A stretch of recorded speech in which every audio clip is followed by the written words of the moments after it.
Salut tout le monde, je m'appelle Olivier. Je suis en seconde. Voici mon meilleur ami, Seb. Il a été transféré dans notre école cette année. Il est introverti, comme moi. On s'est donc tout de suite bien entendu.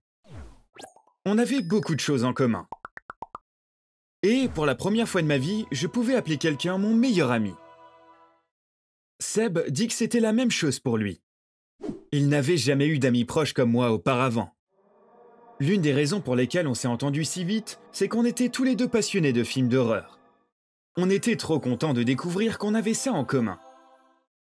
Nous parlions sans cesse de films d'horreur. Un dimanche, je l'ai invité pour un marathon de films. Le plan était que l'on regarde 3 films d'horreur les uns après les autres. Il y a un arrêt de bus près de chez moi. « Appelle-moi quand tu montes dans le bus. Je t'attendrai à l'arrêt », lui ai-je dit. Mais Seb m'a dit « Ne t'inquiète pas, je trouverai ta maison ». J'ai eu beau insister, il ne voulait pas que je l'attende à l'arrêt de bus. Je ne comprenais pas pourquoi. Je comprendrai plus tard. Ce jour-là, quand Seb est venu, on a passé un si bon moment. Quand on a fini les films, ma mère nous a appelés pour dîner. Seb aimait tout ce qu'il mangeait et complimentait ma mère sur chaque plat. Ma mère était gênée, elle n'avait pas l'habitude de recevoir autant de compliments. J'ai pensé que Seb avait été trop poli ce jour-là. Mais il s'est avéré qu'il y avait une triste raison derrière sa façon d'agir, ce que j'apprendrai plus tard. À mesure qu'on se rapprochait, Seb a commencé à venir plus souvent chez moi. Notre routine était la même. D'abord, nous regardions un film, puis nous mangions. On s'est habitué à ce que Seb aime tout ce qu'il mangeait et qu'il fasse des compliments à ma mère. À ce moment-là, j'ai réalisé quelque chose. Seb ne parlait jamais de sa famille. Il ne m'a jamais invité chez lui non plus. Bien sûr, rien ne le forçait à parler de sa famille. Mais maintenant, c'était mon meilleur ami, et il venait si souvent chez nous qu'il était presque comme un membre de ma famille. Et je ne savais rien de sa vie privée. Mon père est mécanicien. Seb et moi sommes allés visiter son atelier plusieurs fois. Mais que faisait le père de Seb? Je n'en avais aucune idée. Un matin, le bus que je prenais pour aller en cours est tombé en panne. J'ai décidé de marcher parce que je n'étais qu'à 3 arrêts. J'ai pris un raccourci pour aller plus vite. Dans une ruelle, j'ai vu un gigantesque 4x4 aux vitres teintées garé au bord de la route. J'aime les voitures, car mon père est mécanicien. Je connaissais cette marque. Il fabriquait des SUV de luxe, sur mesure. Alors que je regardais la voiture, la portière avant s'est ouverte. Un conducteur portant un costume cravate est sorti et a ouvert la porte arrière. Et Seb est sorti, comme s'il était encore à moitié endormi. Nos regards se sont croisés. J'ai jeté un coup d'œil au 4x4, puis à Seb. Il était assez choqué de me voir lui aussi. « Je suis démasqué. Marchons pour ne pas être en retard. On pourra parler en chemin », a-t-il dit. J'ai été totalement surpris par ce que Seb m'a dit. Son père était un célèbre créateur de bijoux. Ils ont des bijouteries dans de nombreux pays. Mais pourquoi cachait-il le fait que sa famille était riche? Je voulais le savoir, mais je ne pouvais pas lui demander, parce qu'il ne voulait clairement pas en parler. J'ai juste dit « Ce 4x4 est super cool. Si j'étais toi, je demanderais au chauffeur de me déposer devant l'école. » Quelqu'un peut-il avoir honte d'être riche? Ça n'avait aucun sens pour moi, mais Seb semblait en avoir honte. J'aurais aimé que ma famille soit riche aussi, comme ça, j'aurais pu avoir tout ce que je voulais. Par exemple, je n'aurais pas utilisé le vieux téléphone de mon père. Je jetterais mon vieil ordinateur à la poubelle et je m'en achèterais un tout neuf. Le lendemain matin, Seb m'a appelé et m'a dit « Je sais que j'ai été bizarre hier. Je suis vraiment désolé.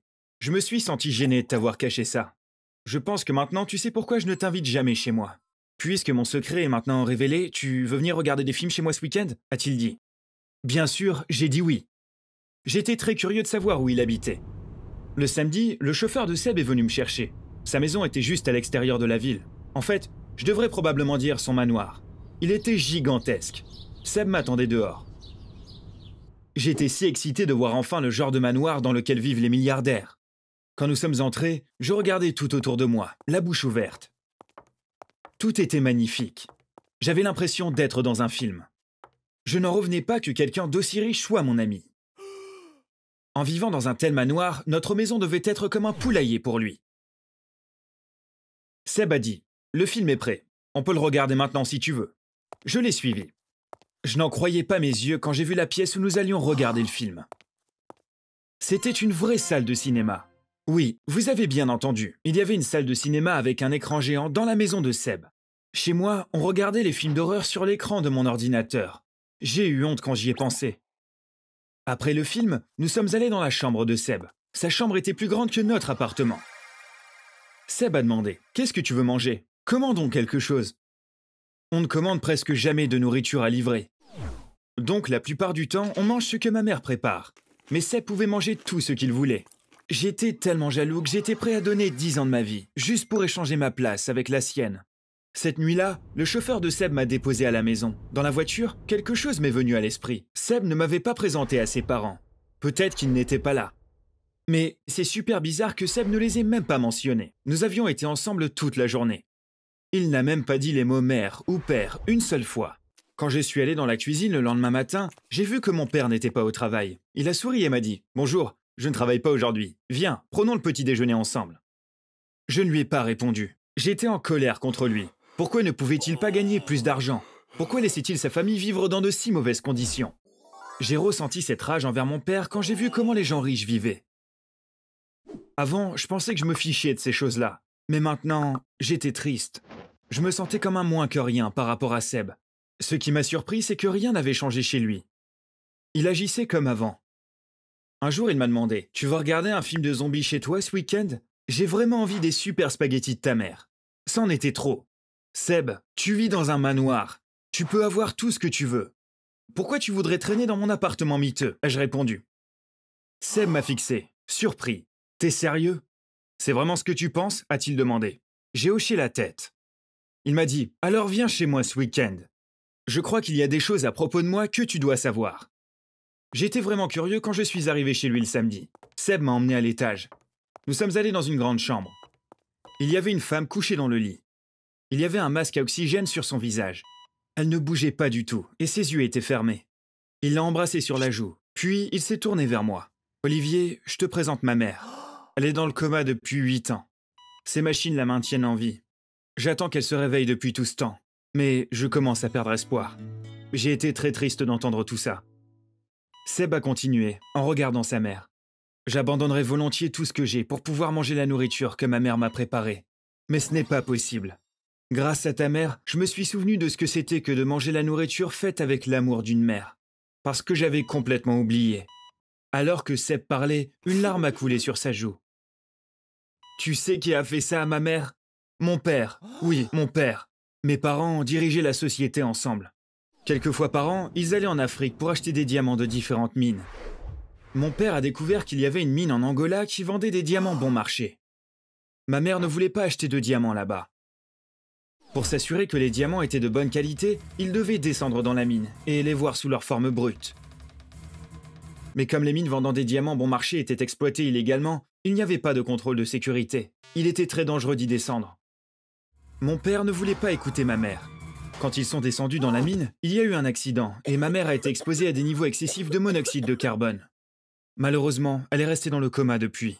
Mon père rentre rarement à la maison, car il se sent coupable. Quand il vient ici, il s'assoit près de son lit et pleure sans arrêt pendant des heures. C'est le personnel qui me l'a dit. Je ne lui ai pas parlé depuis des années. Le seul contact que j'ai avec lui, ce sont les SMS qu'il m'envoie le jour de mon anniversaire. Je les efface tout simplement sans répondre. Je ne savais pas quoi dire à Seb. Après qu'il m'ait dit tout ça, j'étais vraiment triste pour lui. Maintenant, je comprenais pourquoi il aimait venir chez nous. Il avait trouvé une famille, après toutes ces années. Je l'enviais de pouvoir commander de la nourriture dans tous les restaurants qu'il voulait. Mais en fait, Seb aurait préféré la cuisine d'une mère à celle d'un restaurant.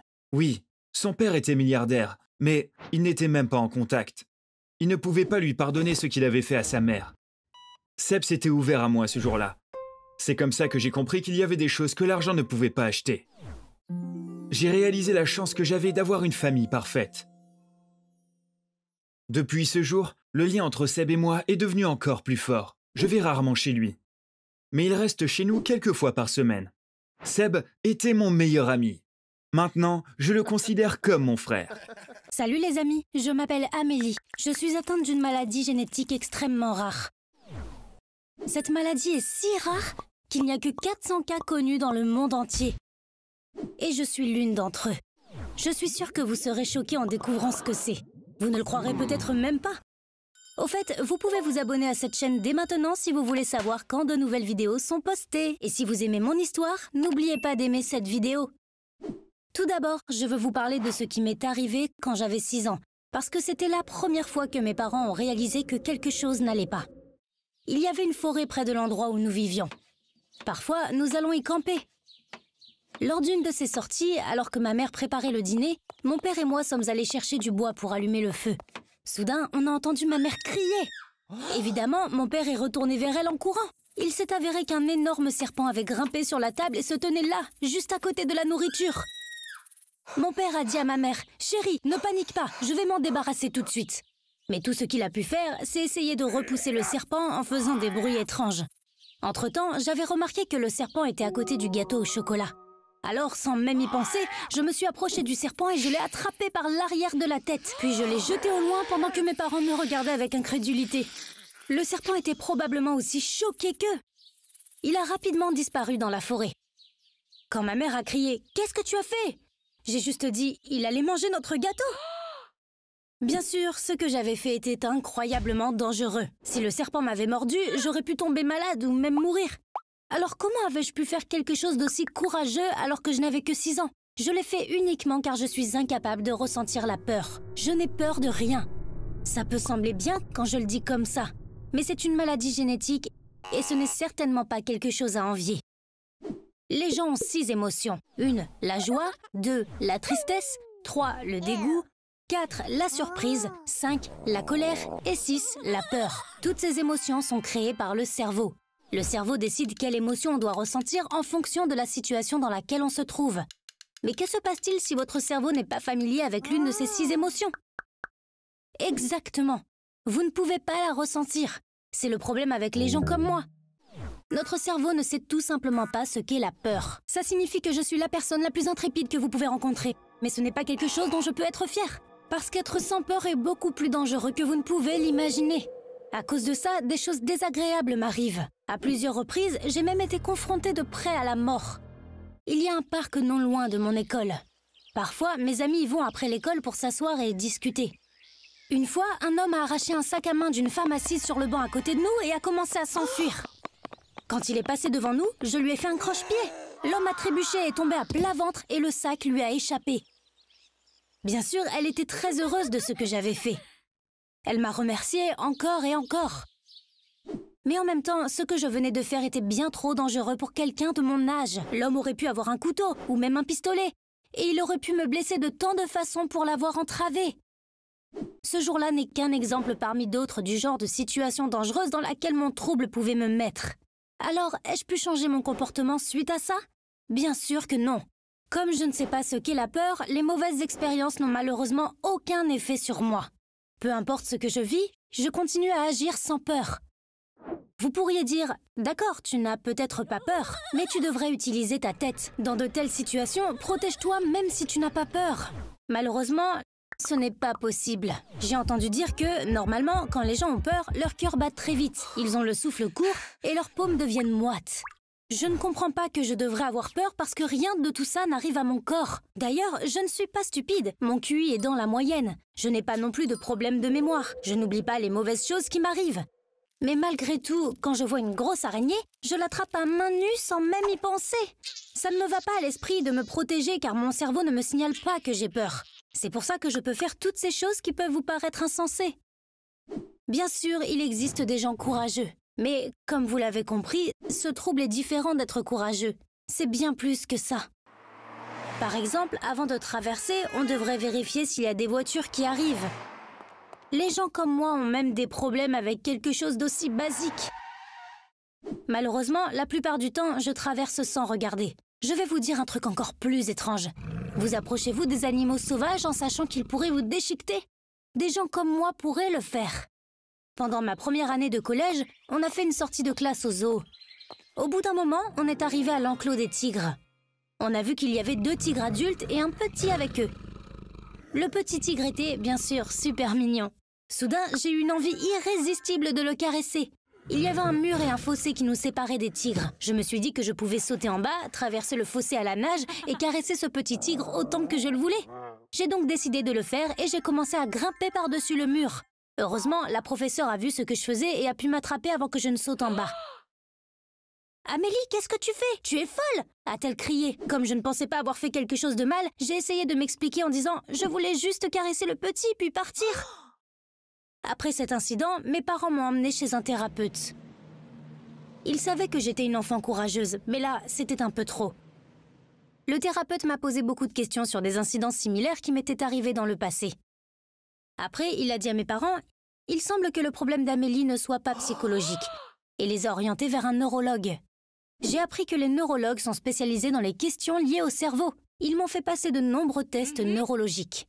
Par exemple, lors d'un test, le médecin m'a montré des photos de visages de personnes et m'a demandé comment elles se sentaient. Pour la première photo, j'ai dit « il rit, donc il est heureux ». Pour la prochaine, elle pleure, donc elle est triste. Sur la troisième photo, il y avait une femme qui criait. J'ai dit « elle crie, donc… » Et je me suis tue. Je me rends compte que ça semble fou, mais quand je vois le visage de quelqu'un qui a peur, je ne comprends pas qu'il a peur. Mon cerveau est non seulement incapable de créer la peur, mais il ne comprend pas non plus que d'autres personnes ont peur, car il n'a aucune idée de ce qu'est cette émotion. Comme mon cerveau ne le sait pas, je ne le sais pas non plus. Après ces tests, les neurologues m'ont donné un diagnostic définitif, trouble de l'absence de peur. Comme il s'agit d'une maladie génétique très rare, je suis devenue un cas d'étude dans la littérature médicale. De temps en temps, des scientifiques viennent me voir et effectuent de nouveaux tests. Les recherches sur ce trouble se poursuivent, car sa cause est encore inconnue. Comme vous l'avez peut-être deviné, il n'y a pas non plus de traitement. Je devrais vivre avec pour le reste de ma vie. Alors, y a-t-il des avantages à avoir ce trouble? Heureusement, oui. Je n'éprouve aucune des craintes qui rend la vie plus difficile aux gens. Par exemple, je n'ai jamais eu peur de passer des examens. Et ça a toujours eu un effet positif sur mes notes. Je n'ai pas non plus peur de parler en public. Comme je suis très à l'aise, je finis toujours déléguée dans les réunions parents-professeurs. Je n'ai pas non plus de phobie, comme la peur des espaces clos ou la peur des clowns, et je n'en aurai jamais. Enfin, je dors toujours comme un bébé quand je prends l'avion. Je n'ai jamais peur, même si l'avion tremble beaucoup en cas de turbulence. Une fois, alors qu'on volait dans un orage, j'ai vu la foudre frapper un des moteurs de l'avion. J'ai ri et je l'ai dit à ma mère. Elle m'a dit « Amélie, ne me dis pas ces choses-là! Tout le monde n'est pas aussi courageux que toi !» Mes amis m'ont dit que la peur peut être agréable dans certaines situations. Bien sûr, je passe à côté de tout ça. Par exemple, je n'aime pas les films d'horreur parce qu'ils ne me font pas peur. Et je n'ai pas peur des fantômes, des zombies ou des vampires. Les scientifiques qui étudient mon trouble ont placé des électrodes sur ma tête et m'ont fait regarder des scènes des films les plus effrayants. Grâce à ces électrodes, ils pouvaient voir ce qu'il se passait dans mon cerveau en temps réel. Les tests ont démontré qu'il n'y avait aucune activité dans la partie de mon cerveau liée à la peur. Il fallait s'y attendre, mais maintenant, c'était prouvé scientifiquement. Une autre chose que tout le monde aime et que je n'aime pas, c'est de faire des montagnes russes. J'ai cédé à la pression de mes pères une fois et j'en ai fait une, même si je savais que je n'aurais pas peur. Ils ont perdu leur voix à force de crier. Moi, en revanche, je me suis juste ennuyée. Maintenant, vous connaissez tous les détails de mon histoire. La peur nous tient à l'écart du danger. Elle est donc importante pour notre survie. Mais malgré tous les inconvénients, voudriez-vous quand même être à ma place? Dites-le moi dans les commentaires. Merci de m'avoir écouté. Partager tout ça avec vous m'a fait beaucoup de bien. Bye bye!